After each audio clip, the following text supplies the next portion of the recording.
Hey everyone, this is Tom with the Green Dot Group, back with another tool commercial. Today I wanted to talk to you about writing how might we questions. Before I jump into that, just wanted to introduce myself. As it's said in other videos, I'm the founder of an organization called the Green Dot Group. One of my passions is to help organizations get better at getting better.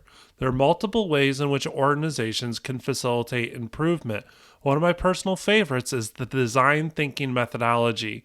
This method has been popularized by the Stanford D School, IDEO, and Google. There's a lot of different ways in which ones can design new processes, but this is one of my preferences, is to follow this 5-step technique, which is to empathize, define, ideate, prototype, and test.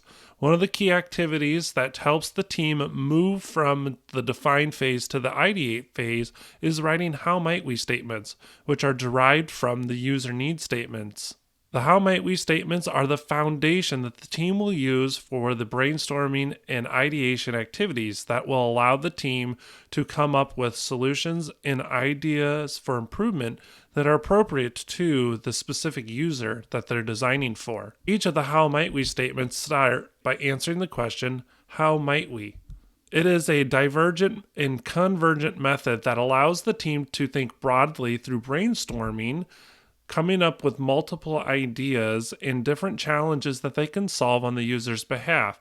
Then they will select their top 1 to 3 how might we statements and then brainstorm ideas for improvement around that specific how might we. To help the team generate a list of about 6 to 8 how might we statements, the Stanford D School has suggested the following ways to change the question's goal.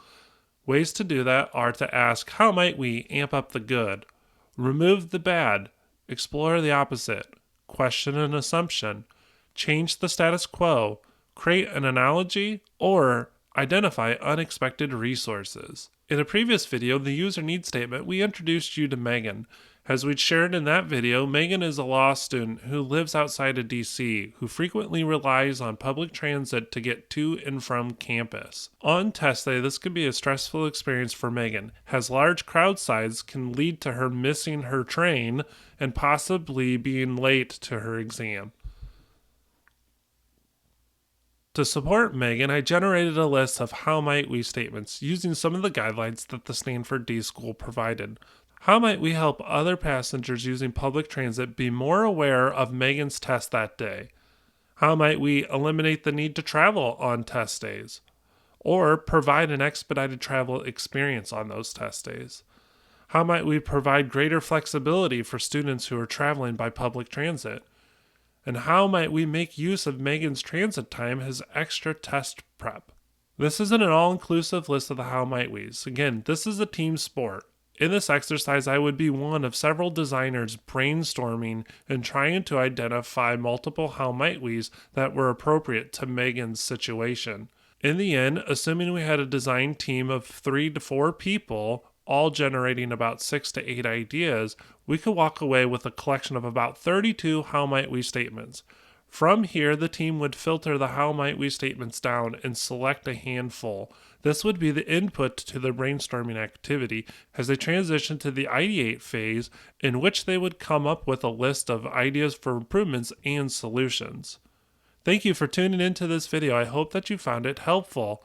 The how might we statements are a critical part of the design process. By using the tips that I shared in this video, you and your team will be able to generate a list of how might we statements that will allow you to transition from the problem to solutions.